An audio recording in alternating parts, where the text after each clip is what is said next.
Mes chers élèves de la quatrième année, bonjour et bienvenue dans cette leçon de grammaire où je vais vous faire découvrir les compléments du verbe et plus exactement le complément d'objet direct et le complément d'objet indirect. Les objectifs de notre leçon, c'est de repérer le complément d'objet direct et le complément d'objet indirect dans une phrase et aussi c'est de compléter des phrases par des COD ou des COI.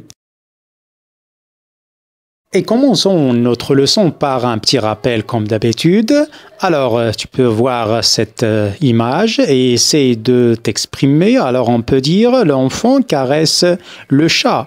Alors, ces mots, l'enfant caresse le chat, ils sont dans un ordre qui me permet de comprendre quelque chose. Alors, on dit ici qu'il s'agit d'une phrase.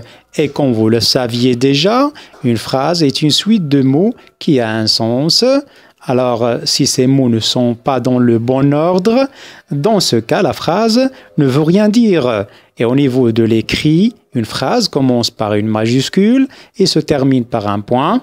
Ce point peut être un point simple, un point d'interrogation, un point d'exclamation ou bien des points de suspension. Mes chers élèves, on est toujours avec cet enfant qui caresse le chat et avec la phrase de départ, l'enfant caresse le chat et on va procéder à une brève analyse. Comme vous pouvez le constater sur ce gif, vous pouvez voir un garçon ou bien un enfant qui est en train d'exercer une action sur un animal. Le sujet ou bien le groupe nominal sujet ici, c'est l'enfant, c'est celui qui exerce cette action et on dit ici que le verbe caresser est un verbe d'action. Cette action est subite par le chat. Si on enlève par exemple le groupe nominal le chat, alors dans ce cas, la phrase ne veut rien dire ou bien le sens de la phrase n'est plus du tout le même. On dit que ce groupe nominal est essentiel dans cette phrase. Pourquoi? Parce qu'il précise l'action du verbe. Et pour compléter le sens de la phrase, alors on fait appel à ce groupe nominal qu'on vient juste de supprimer. Et maintenant, la phrase a un sens complet. Alors, qui a complété la phrase ou bien le sens de cette phrase? Eh bien, c'est le groupe nominal le chat. Le chat a complété le sens du verbe. On dit qu'il s'agit d'un complément du verbe. Et comme vous pouvez le remarquer, que ce complément du verbe est relié directement au verbe, ça veut dire qu'il n'y a pas de proposition ou bien de mot entre le verbe et le groupe nominal qui est ce complément du verbe. On dit ici qu'il s'agit d'un complément d'objet direct ou en abréviation, on dit le complément, le COD. Voyons maintenant comment trouver le COD dans une phrase. Pour retrouver le COD, il suffit de poser la question « quoi » juste après le verbe lorsqu'il s'agit d'une chose, d'un animal ou bien d'un objet. Mais lorsqu'il s'agit de personnes, on pose la question avec qui juste après le verbe. Par exemple, les élèves saluent le directeur. Si on pose la question « les élèves saluent qui ?», la réponse sera le directeur. Alors ici, le directeur, c'est le complément d'objet direct de la phrase.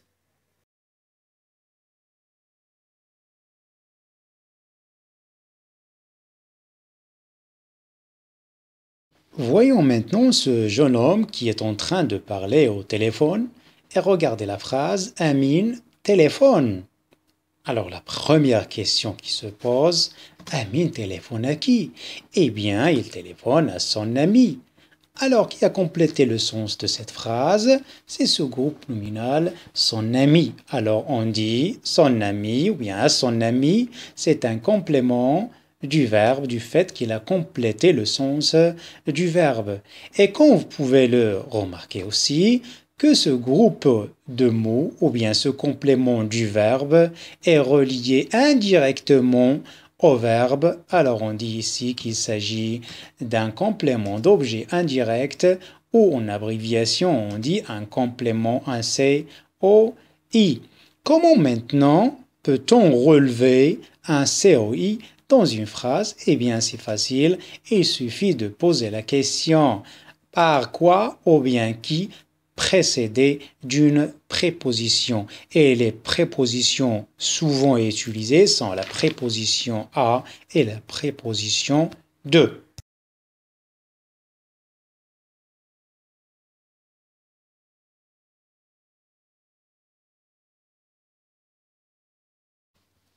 Récapitulons alors. Le complément d'objet se joint au verbe pour compléter son sens. Le premier type de complément, c'est le complément d'objet direct ou bien le COD, est relié directement au verbe. Il répond à la question qui pour les personnes, quoi pour les choses.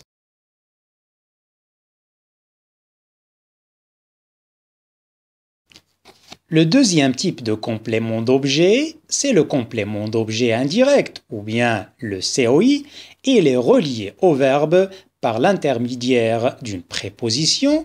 Les prépositions souvent utilisées sont à, de, au, du. Il répond aux questions à qui, de qui pour les personnes, à quoi, de quoi pour les choses. Un complément d'objet peut être un nom, comme dans la phrase « Il ferme la fenêtre ». La fenêtre ici, c'est le complément d'objet direct et qui est ici un nom commun. Il peut être aussi un pronom, comme dans la phrase « Il lui parle ». Lui ici, c'est le pronom qui remplace un nom, par exemple. Il remplace à son ami, on peut dire « Il parle à son ami qui est un complément d'objet indirect, il peut être remplacé par le pronom lui. Alors lui aussi, c'est un complément d'objet indirect. Un complément d'objet peut être aussi un verbe à l'infinitif, comme par exemple dans la phrase Karim aime lire. Si on pose la question Karim aime quoi? Eh bien, il aime lire. Lire, qui est un verbe à l'infinitif, est un complément d'objet direct. Entraîne-toi maintenant au biais de cet exercice. Souligne dans les phrases suivantes le COD, ça veut dire le complément d'objet direct. Comme tu le sais déjà, pour retrouver un complément d'objet direct dans une phrase, eh bien, il suffit de poser la question par qui ou bien quoi.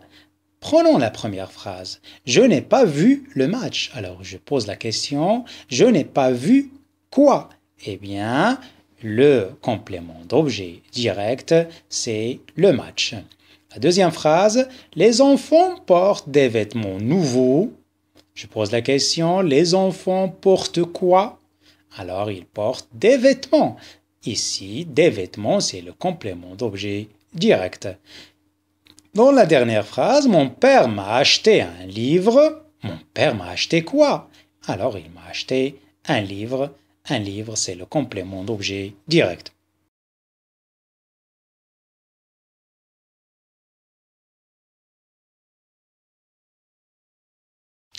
Deuxième exercice. J'entoure la préposition et je souligne le complément d'objet indirect dans les phrases suivantes. Le malade téléphone à son médecin. La fille se souvient de son voyage. Il apprend à lire. Alors, pour repérer un complément d'objet indirect dans la phrase, on pose la question par qui ou bien quoi précédé d'une préposition. Alors, dans la première phrase, il faut d'abord souligner ou bien il faut d'abord entourer la préposition. Ici, la préposition à. Le malade téléphone à qui? Il téléphone à son médecin. À son médecin, c'est le complément d'objet indirect. La deuxième phrase, la fille se souvient de quoi? Eh bien, il se souvient de son voyage. La préposition c'est de et le complément d'objet indirect, son voyage. Troisième phrase, il apprend à lire. Il apprend à quoi? Il apprend à lire. La préposition à, on va l'entourer et on va souligner le verbe lire qui est ici un complément d'objet indirect.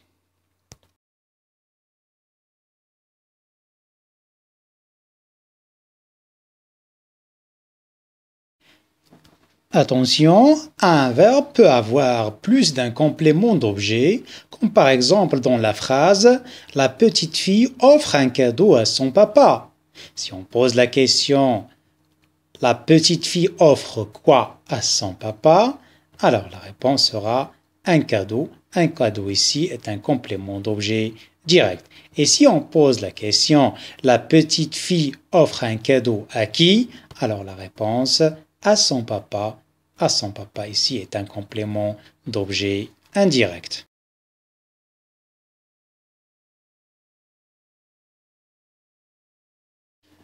C'est la fin de notre leçon aujourd'hui. Mes chers élèves, merci de votre attention et à bientôt.